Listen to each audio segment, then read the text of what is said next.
Bon dia!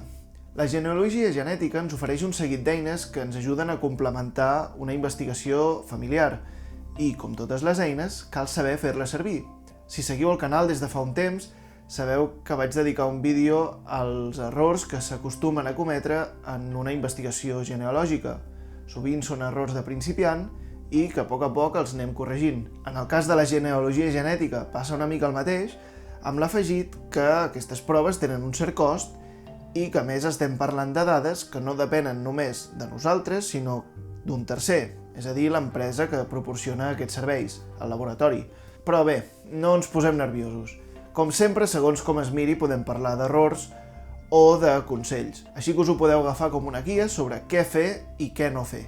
I per fer-ho fàcil, he agrupat els diferents errors o els diferents consells en 4 blocs. El primer bloc d'errors té a veure amb l'ús que es fa de les mateixes proves d'ADN. M'explico. Dins d'aquest bloc, el primer error, i potser el més important, és no entendre aquestes proves d'ADN, quines proves existeixen, quina informació ens pot donar i quines limitacions tenen. Cada tipus d'anàlisi, l'ADN autosòmic, el cromosoma Y, l'ADN mitocondrial, té diferents aplicacions, té diferents usos, ens dona diferent informació.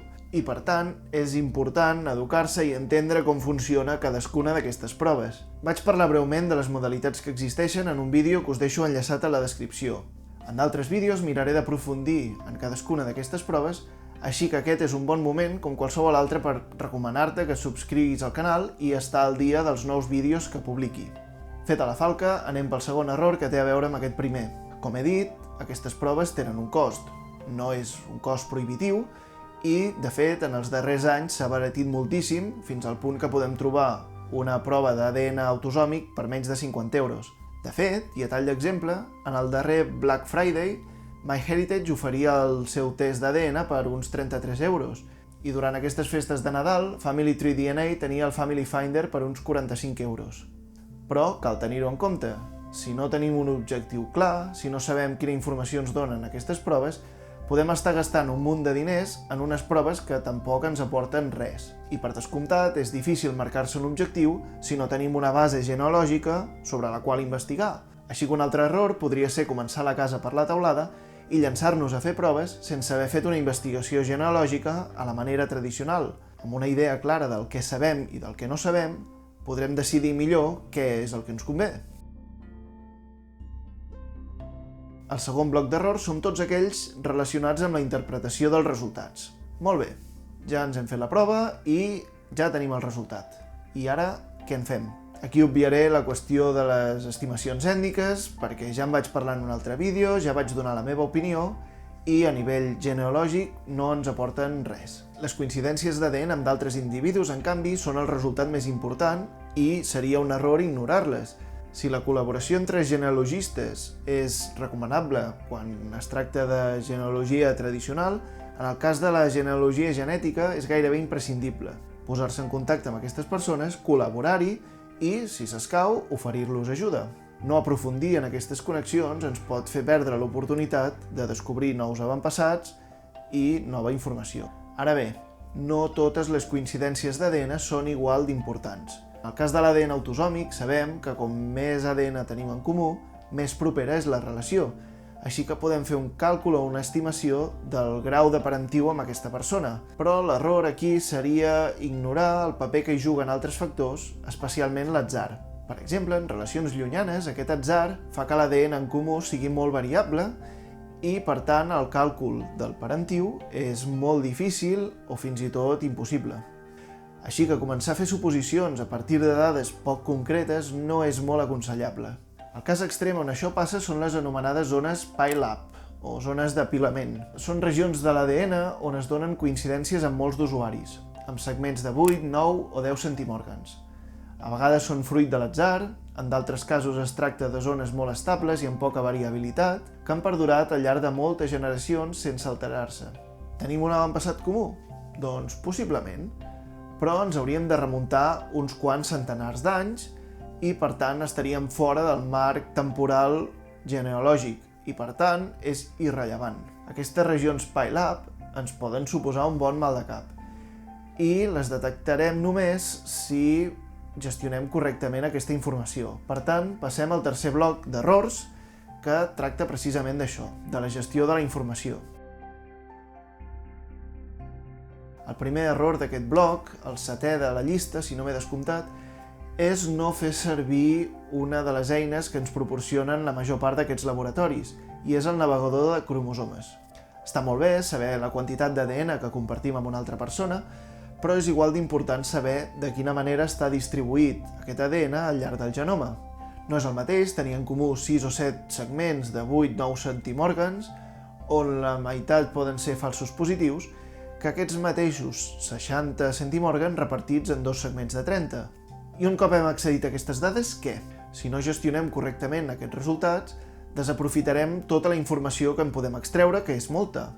Existeixen diferents opcions senzilles per gestionar tota aquesta informació, des d'un simple full de càlcul a aplicacions externes més visuals, com per exemple la pàgina DNA Painter. En un altre vídeo en parlarem més en detall. Amb això podrem fer un seguiment d'aquestes coincidències, evitar que es perdi la informació, creuar dades i, en definitiva, extreure'n tot el suc. Passem al darrer bloc, però no per això menys important, que són totes aquelles qüestions relatives a la privadesa i a la seguretat. La seguretat és un factor que cal tenir molt en compte i, de fet, els errors que mencionaré són exemples específics d'allò que hem de tenir present a la vida quotidiana en qualsevol àmbit i especialment en el món d'internet. Si al principi del vídeo dèiem que podia ser un error fer-se proves sense saber massa quina informació ens dona i quines proves existeixen, també podem considerar un error fer-se una prova sense saber a què autoritzem al laboratori. Sé que no és garantia absoluta, perquè mai ho és, però no està de més informar-se sobre els compromisos de l'empresa, sobre si utilitzarà aquesta informació per fer recerca científica, si la vendrà a una empresa farmacèutica, si arribat el cas de vendre-la a una empresa farmacèutica garantirà l'anonimat de les dades, o bé si em permetrà l'accés per a una investigació policial, en quins casos concrets, etc. De fet, és una mica el que passa quan ens registrem a una xarxa social i l'ús que en poden fer de les nostres dades. No et dic que no tinguis Instagram o Facebook, però sigues conscient a què t'exposes quan acceptes termes i condicions. I parlant d'exposar-se, un altre error és descuidar les qüestions de privadesa. Moltes empreses de proves d'ADN, per no dir totes, ofereixen opcions de privadesa, que et permeten a tu, com a usuari, configurar i decidir qui vols que accedeixi a la teva informació o qui vols que et vegi a tu com a coincidència segons la quantitat d'ADN que tinguis en comú i, per tant, segons el grau de proximitat. Ignorar aquestes opcions o no comprendre com funcionen poden provocar la divulgació de dades sensibles, no només genètiques, sinó sobretot dades de caire personal i de persones vives. En aquest cas, un consell és que no hi poseu més informació de l'estrictament necessària. Ja tindreu temps de compartir més dades amb aquestes coincidències si us contacten o si contacteu, si us inspiren confiança, etc.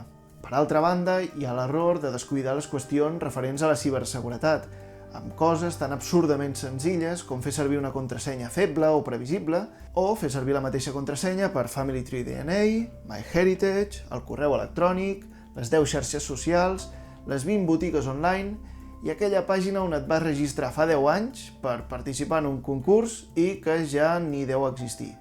No cal que us digui què pot passar si una persona amb males intencions accedeix o descobreix la contrasenya en només un d'aquests llocs. Tota la resta estaran compromesos. I, de fet, sembla ser que aquesta és una de les causes que hi ha darrere de la bretxa de seguretat i robatori de dades que 23andMe va registrar aquest estiu passat, motiu pel qual les empreses del sector han pres mesures per prevenir nous episodis.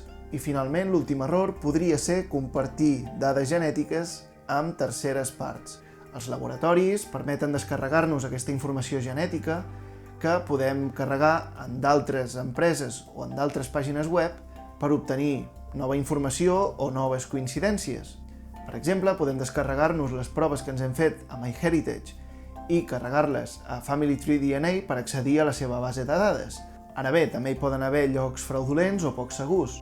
Encara que aquestes proves treballin amb una part molt petita del nostre ADN, convé informar-se bé, un cop més, sobre qui donem la informació i reflexionar sobre si en volem assumir el risc. I fins aquí aquesta llista d'errors i de consells. Com sempre passa, pot ser que sigui incompleta, per tant us agrairé molt si creieu que m'he deixat alguna cosa important, que m'ho deixeu als comentaris. I com sempre, si us ha agradat el vídeo podeu fer clic al botó de m'agrada i si us interessa el contingut i la temàtica del canal podeu donar-li suport subscrivint-vos-hi. També podeu mirar altres vídeos que us deixo per aquí i ens veiem en properes ocasions. Fins aviat!